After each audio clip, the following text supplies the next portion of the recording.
Pelvic floor therapy is extremely important, I truly believe, during pregnancy, before giving birth. Do I believe that it helped? Absolutely, because I had incontinence during the pregnancy and now I have absolutely nothing post-birth, which usually it's the opposite. So I felt like my pelvic floor is actually very, very strong, which is weird because I was expecting not actually. So I truly believe that it's all the exercise that I was doing while I was pregnant with her, and then it helps with the giving birth, but also because I work out a lot. So I truly believe that everything played a huge role in my recovery postpartum and how well my pelvic floor is now. I'm actually still seeing my pelvic floor therapy, and I'm doing some dry needling that I pay for.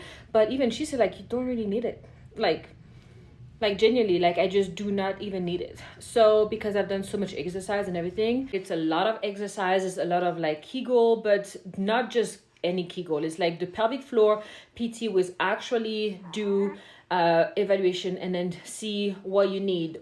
Is your pelvic floor weak? Is your pelvic floor too strong? Mine was too strong and I was tied the whole freaking time. So that was my issue. Everyone is different. And so they give you exercise based on your own issue. So if you have diastasis recti, if you have prolapse, whatever happened during the birth, because she did ask me exactly how the birth went, they will help you where you are with your pelvic floor.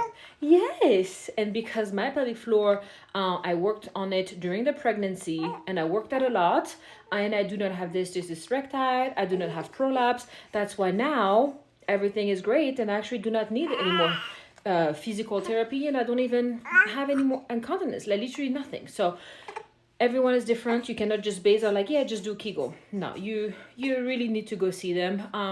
You might think that it's not worth it, or you might think like, oh, is it working and stuff. You might overthink it, but the fact that where I am today, 2 months postpartum, and I feel great, it is working. And I truly believe that it's everything that I did, and the stretches and listening to my body and the recovery postpartum and everything that I did.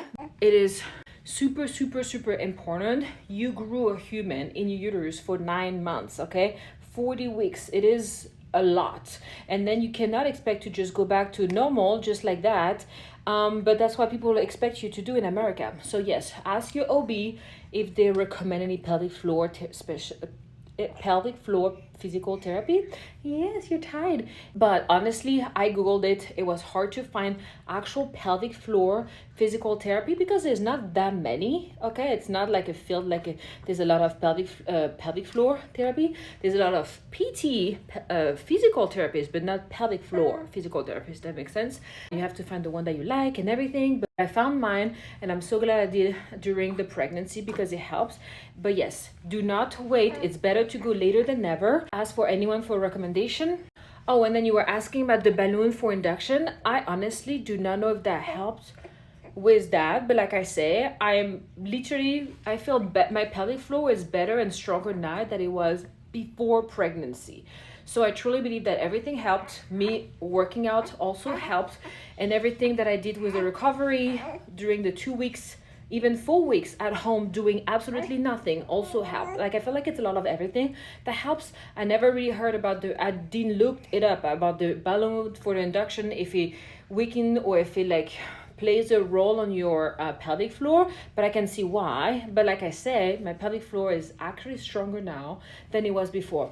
Go see one. That's their job. They will do a internal exam and then assess and then see what you need help with.